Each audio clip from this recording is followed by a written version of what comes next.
So then it got to the point where people started asking questions, because there was one night where I walked to my tent. She followed me there. She does this all the time, but this particular time, I guess it was different because I had a friend, sleeping over. So she followed me to my tent, and she was like, talking all types of like just foul things about me, saying disrespectful things about me being a woman, about me being black, about me being gay. Like she was just really going in on me. Really. Just saying like disrespectful things that most of the time, like if somebody were to say it to you, you would, probably stand up for yourself, right? But imagine somebody that's so toxic and so parasitic to where no matter how firm you stand your ground, they're always, always nagging. You could say, oh, stop calling me names, or leave me alone, or if you don't stop, I'll get security involved, or if you don't stop, I'll get the police involved, or, if you don't stop, I'm going to expose you publicly, or if you don't stop, I'm going to beat you up. If you don't stop, I'm going to do this, do that. Like, how many times can you stand up for yourself against somebody that's made their mind up that they don't see you as a human being and they're not going to treat you as such, and they're going to abuse their power, even if it means jeopardizing their life or their freedom to do so, to exercise their superiority complex over you. You see what I mean? Like, and this is an example of how I mentioned before, how sometimes the universe puts us in these really like messed up predicaments to not only test people's characters, but to expose their character as well to the community. Like there are going to be times, let's put the ego aside, but there's going to be times where an individual is going to experience something that made them feel powerless. That's what adults and children, unfortunately, sometimes have to go through. But this plays a part in character development. This plays a part in boundaries, knowing what to look for, what to avoid. The universe will send us these harsh lessons, not necessarily to be cruel, but to teach us something that a teacher can't, that words can't explain. Experience, in some cases, is the only teacher, so that these type of difficult conversations can be talked about in a mature manner, in a respectful manner, to where other people can participate and feel free to ask questions when there's any misunderstanding or confusion. So the reason why the universe puts us through these types of situations is so that we can testify. Ultimately, whether it's on a social media platform or in the court of law, this is why. Because sometimes people behave so poorly to where they pick on the wrong person and they end up getting put on the chopping block. And they end up getting exposed publicly so that they can be held accountable, not only by universal law, but by the community as well.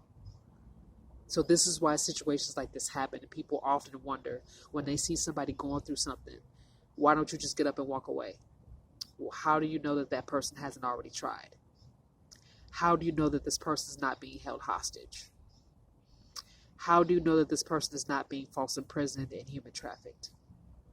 How do you know, like sometimes people often at times underestimate the power of an abuser, and sometimes people they underestimate how far flunkies, aka flying monkeys, are willing to go to satisfy their master.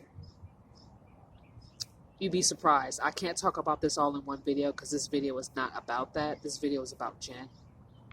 But let's just say Jen had enough flying monkeys to make sure I ain't never walking out a day of my life. She had enough power, influence, and flying monkeys to make sure that I never see the light of day again. That was a power that she had, but it was to test her character. It was to test my strength and my boundaries, and it was to test the witnesses. The people who witnessed me being treated poorly, their character was tested too. We were all tested. It was almost like like one of those jigsaw puzzles, like the movie Jigsaw. You know, you got someone who's probably a psychopath or a sociopath that's needs to be in control of everybody and everything. You know, you get witnesses, you get people who have to endure the harsh struggles of the game, right? The game, right? We all know what the game is, right? It's self-explanatory. But unfortunately, victims such as myself or survivors, thrivers, warriors, whatever label makes you feel comfortable, we are at times forced to go through horrible situations like these so that we can speak up about it and so that we can properly educate people where the education system has failed us. Yes, the education system has failed us. And what I'll get into that later, but basically experience is the best teacher. And as the community is concerned, you could tell when someone's lying. You could tell when someone's being forthcoming. They're being honest, straightforward, right? You could tell when people are hiding stuff, right? For the most part, the community is well aware of those type of things. And when people share their testimony, especially if it's coming from the heart, especially if it's coming from it's coming from honor, integrity, honesty. Honesty is always the best policy when it comes to these types of situations where you kind of have to share your testimony. Honesty is the best policy because people respect someone that's honest. They could be a piece of shit person all day and all night, but if they're honest, people will respect you, surprisingly. You'd be surprised how far the truth will get you. Because there's some people that are killers and they're savages, they're vicious. But if you tell them the truth and you stand your ground, you keep it real with them, no fear, you'd be surprised how much the truth will gain you some respect and how respect will get you a long way. And this is all facts. You tell people the truth, they trust you, and if they trust you, they respect you. And if they respect you, they're 9 times out of 10 more likely to have compassion and empathy when it's needed the most. And they'll help you when you need help and they have nothing to gain from it because it's just respect. See what I mean? So this is why I'm sharing my story and my testimony, because people deserve to know the truth, especially when we're all ready for it to be revealed. So, Jen is a police officer. I don't know what other job she has. She could be a teacher for all I know. She could be a politician. God forbid, the president of the United States. Oh goodness, I wouldn't wish that on America. America, as Beyonce said, it has a problem, but we don't deserve that. So, what is her connection to the police? Oof. Well, the police, since the beginning of time, since they have been founded, have been going around racially profiling people. And if you're a white person and you're hanging around people of color, they treat you the same way.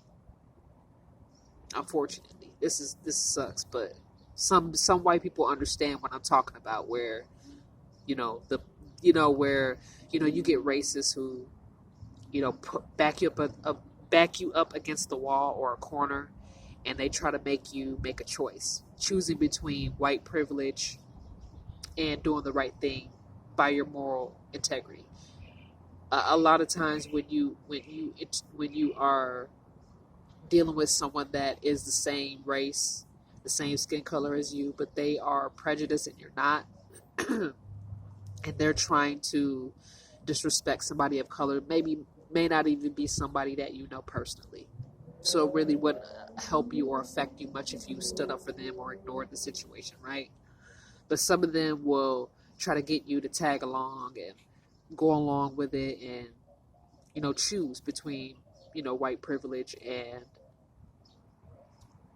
the truther, being a truther. And for those of y'all that know what I'm talking about, you've made your choice at some point, whatever that was.